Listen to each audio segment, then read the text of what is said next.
Good morning all of you. व्याकरण व्याख्या class 8 chapter 3 जिसका नाम है बच्चों संज्ञा नाउन।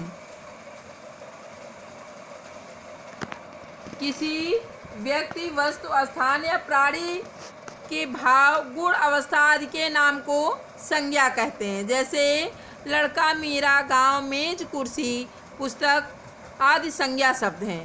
संज्ञा विकारी शब्द है। लिंग वचन कारण के कारण इसमें विकार आता है। जैसे संज्ञा के कितने भेद होते हैं बच्चों? संज्ञा के 3 भेद होते हैं। व्यक्तिवाचक संज्ञा, जातिवाचक संज्ञा और भाववाचक संज्ञा। संज्ञा के 3 भेद होते हैं।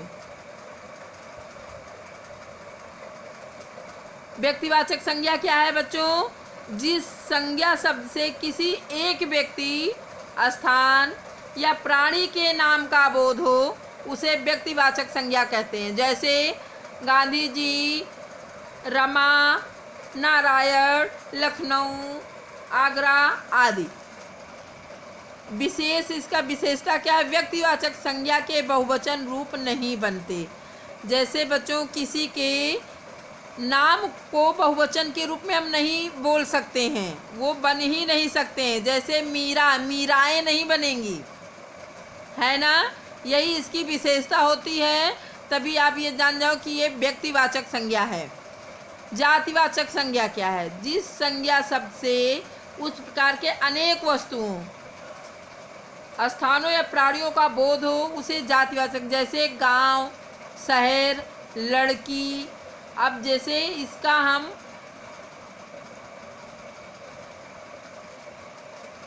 शेर आदि जातिवाचक संज्ञाओं से, इसमें क्या है? जातिवाचक संज्ञाओं से बहुवचन बनते हैं। गांव, गांव हम बोल सकते हैं, कई गांव हो सकते हैं, है ना बच्चों।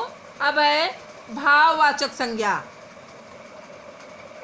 जिस संज्ञा शब्द से व्यक्ति या वस्तु के गुण, दोष, अवस्था आदि का बोध हो उसे भाववाचक संज्ञा कहते हैं। जैसे युवावस्था, पौरुष, बुराई, बुढ़ापा, बचपना, लोभ, मोह, प्रेम, ये सब क्या है?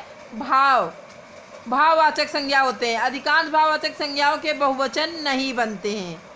जैसे घृणा, घृणा के घृणाएँ नहीं बनती हैं, घृणा ही रहेगा। प्रेम, प्रेमो नहीं होगा बच्चों, इसका बहुवचन नहीं हो सकता।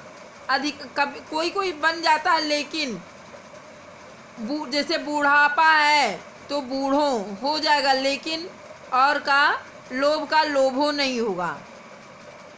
भाववाचक संज्ञाएं कई प्रकार से बनाई जाती हैं। अब भाववाचक संज्ञा बच्चों, अब इसके अंदर 5 संज्ञाएं बन सकती भाववाचक संज्ञा से। जातिवाचक संज्ञा से भाववाचक संज्ञा बनाना। जातिवाचक क्या है? विद्वान। और भाववाचक विद्वता, मित्र, मित्रता, स्वामी, स्वामित्व, देव, देवत्व। इसी तरह ये जातिवाचक से भाववाचक बन सकता। सर्वनाम से भाववाचक संज्ञा। पहली बात तो जातिवाचक से, फिर सर्वनाम से। निज, निजत्व। निज क्या है? सर्वनाम है। निजत्व भाववाचक है। पराया क्या है? सर्वनाम है और परायापन भाववाचक। विशेषण से भाववाचक संज्ञा बनाना। अच्छा, अच्छाई, गर्म, गर्मी, लाल, लालिमा। क्रिया से भाववाचक संज्ञा बनाना। चढ़ना, चढ़ाई, मिलना, मिलाना, मिलावट, बनाना, बनावट। इस तरह अव्यय से भाववाचक संज्ञा बनाना। जैसे नीच से नीचता, निकट, निकटता। सर्वनाम, विशेषण, क्रिया और अव्यय के संबंध में आगे के अध्यायों में यथास्थान विस्तार से चर्चा की जाएगी।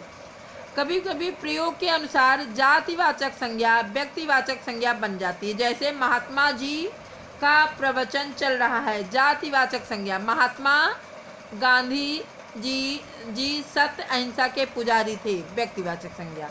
इसी प्रकार कभी कभी व्यक्तिवाचक का भी प्रयोग जातिवाचक के रूप में होता। जैसे रावण लंकापति कहलाता था, तो ये व्यक्तिवाचक। रावण क्या हो गया? व्यक्तिवाचक संज्ञा हो गया। आजकल घर घर में रावण हो गए हैं, रावण हो गए हैं, ये जातिवाचक हो गया। हम मीर जाफरों में सावधान रहना चाहिए, हमें मीर जाफरों में से सावधान रहना चाहिए।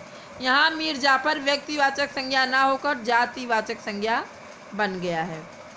बच्चों आप इसको रीड करिएगा, घर पे पढ़ाई करते रहिएगा ताकि आपकी पढ़ाई ठीक से चलती रहे। नेक्स्ट वीडियो में मैं आपको ये एक्सरसाइज बताऊंगी। थैंक यू बच्चों।